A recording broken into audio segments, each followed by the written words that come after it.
আলাইকুম ওয়ারহমতুল্লাহি ওয়াবারাকাতু। সুপ্রিয় দর্শক শ্রোতা, আজকে আমরা জানব শহীদ কারা।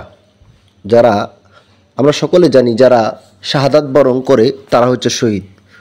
দুনিয়ায় আল্লাহর দিনকে বাস্তবায়ন করতে গিয়ে বা বিজয় করতে গিয়ে কাফেরদের বিরুদ্ধে সশস্ত্র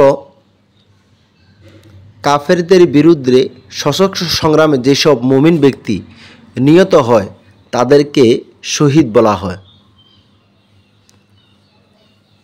সহিহ বুখারীর 3126 নম্বর হাদিস থেকে আমরা জানতে পারি, একবার সাহাবাই কেরাম রাসূল পাক সাল্লাল্লাহু আলাইহি সাল্লামকে জিজ্ঞেস করলেন, হে আল্লাহ রাসূল সাল্লাল্লাহু আলাইহি সাল্লাম, কারা আল্লাহর রাস্তায় জিহাদ করেছে, এটা আমরা কিভাবে বুঝব? এর উত্তরে আল্লাহর হাবিব সাল্লাল্লাহু আলাইহি সাল্লাম বললেন, যে ব্যক্তি আল্লাহর বিধান বাস্তবায়নের জন্য সংগ্রাম করে যাচ্ছে সে আল্লাহর রাস্তায় আছে।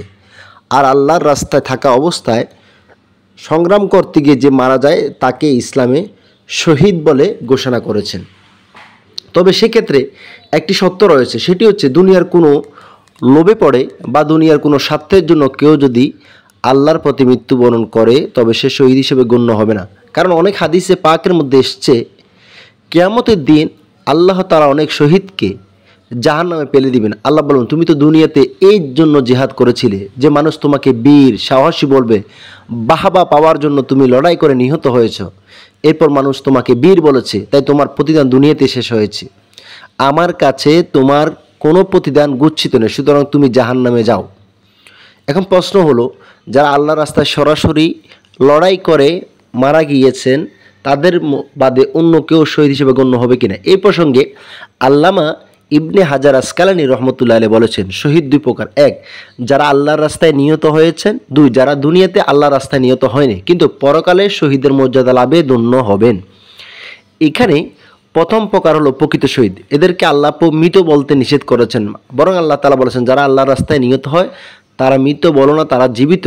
আল্লাহ বলেন, বাল আহিয়া ওয়ালাকিন লা তাশউরুন, বরং তারা জীবিত। সূরাতুল বাকারা 154 নম্বর আয়াত। অন্য এক আয়াতে এসছে, তারা রবের পক্ষ থেকে রিজিক প্রাপ্ত, অর্থাৎ যারা শাহাদাত বরণ করে শহীদ হয় তারা আল্লাহর পক্ষ থেকে রিজিক প্রাপ্ত হয়।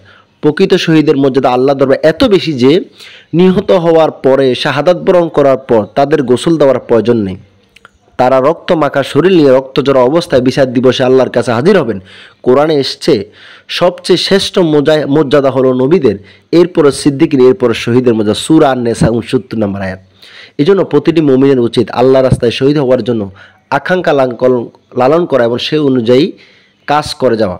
আমরা যদি সাহাবীদের জীবনের দিকে তাকাই তাহলে দেখা যাবে তারা সবসময় শাহাদাতের মৃত্যু কামনা করতেন। সহিহ বুখারী 1890 নম্বর হাদিসে এসছে, হয়তো ওমর রাদিয়াল্লাহু তাআলা আল্লাহর কাছে দোয়া করতেন, হে আল্লাহ, আমাকে শাহাদাতের মৃত্যু নসিব করুন এবং রাসূল পাক সাল্লাল্লাহু আলাইহি সাল্লাম শহর মদিনায় আমার যেন মৃত্যু হয়। আমরা জানি যে ওমর রাদিয়াল্লাহু তাআলা আত্মা ইয়ার হাতে শহীদ হয়েছেন। আর মদিনাতে রাসূল পাক সাল্লাল্লাহু আলাইহি সাল্লামের রওজা পাকের পাশেই হযরত ওমর রাদিয়াল্লাহু তাআলা আনহুর কবর শরীফ রওজা মুবারক রয়েছে। সুতরাং আল্লাহ তাআলা দোয়া কবুল করেছেন। এই আলোচনা থেকে আমরা বুঝতে পারলাম প্রকৃত শহীদ তারা যারা সরাসরি আল্লাহর পথে সংগ্রাম করতে গিয়ে ঈমানের সাথে মৃত্যুবরণ করে তাদেরকে শহীদ বলা হয়েছে। এই প্রকৃত শহীদ ছাড়াও অনেক ব্যক্তিকে আল্লাহ শহীদের মর্যাদা দিবেন। সহিহ বুখারী মুসলিমের 1915 নম্বর হাদিসে আমরা জানতে পারি, রাসূল পাক সাল্লাল্লাহু আলাইহি ওয়াসাল্লাম একজন সাহাবীদেরকে জিজ্ঞেস করলেন, তোমরা কি জানো কারা শহীদ? উত্তরে বললেন, যারা আল্লাহ রাসূল সাল্লাল্লাহু আলাইহি ওয়াসাল্লামের রাস্তায় নিহত হয়েছেন। তখন রাসূল পাক সাল্লাল্লাহু আলাইহি ওয়াসাল্লাম বলেন, এরকম হলে তো আমার উম্মতের মধ্যে শহীদের সংখ্যা একেবারেই কমে যাবে। সাহাবীরা বললেন, তাহলে আর কারা কারা শহীদ?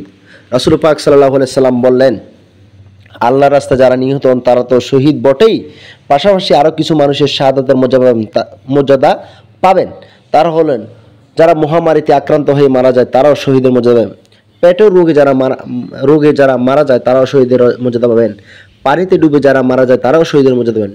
এবং আরও কিছু বর্ণনায় 7 বা 8 ধরনের মৃত্যুবরণকারী শহীদের মর্যাদা কথা বলা হয়েছে। সূরানে নাসাই 4093 নম্বর হাদিসেও অন্যায়ভাবে যদি কাউকে হত্যা করা হয় সেও শহীদের মর্যাদা লাভ করবে।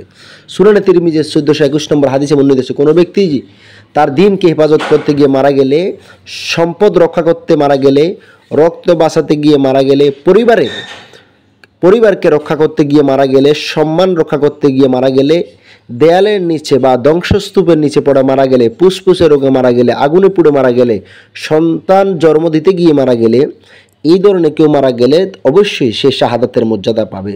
বিশেষ করে আমাদের দেশে যারা এই ভাষা আন্দোলনের জন্য শহীদ হয়েছে তারাও অবশ্যই শহীদের মর্যাদা লাভ করবে। সুতরাং আমরা বলতে পারি আল্লাহর রাস্তায় মৃত্যুবরণ করার পাশাপাশি উপরোক্ত এই মৃত্যুবরণকারী হাদিসে পাকের ভাষ্য অনুযায়ী তাদেরকে শাহাদাতের মর্যাদার কথা বলা হয়েছে, তো তাদেরকেও শহীদ বলা যাবে।